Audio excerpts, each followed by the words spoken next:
Hello বন্ধুরা, কেমন আছেন? দেখেন, কে বলেছে শীতের সময় ড্রাগন ফ্রুট হয় না?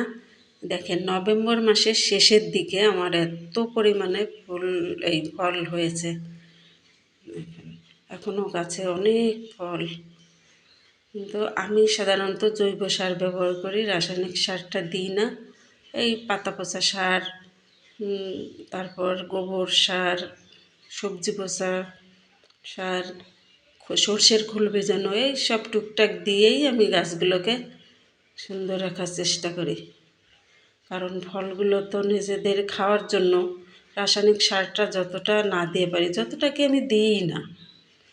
দেখেন, এবছর শীতের শেষ ফল এটা, আর নতুন করে ফুল আসবে না, আবার এপ্রিল মে মাসে শুরু হবে। তাই এই যে শীত পড়ে গেছে, শীতের সময় আমি ভারী খাবার দিই, যেমন হাড় গুঁড়ো, শিংকুচি, নিমখোল, এইসব খাবার আমি বছরে একবারই দিই এই শীতের সময়।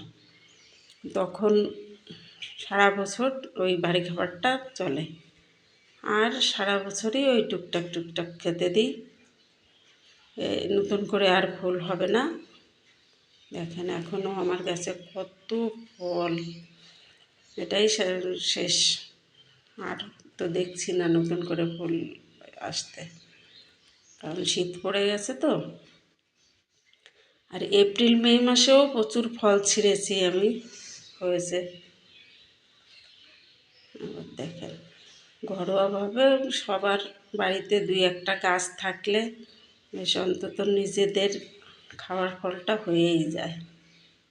দেখেন, বুঝেছেন, এত সুন্দর লাগছে ফলগুলো।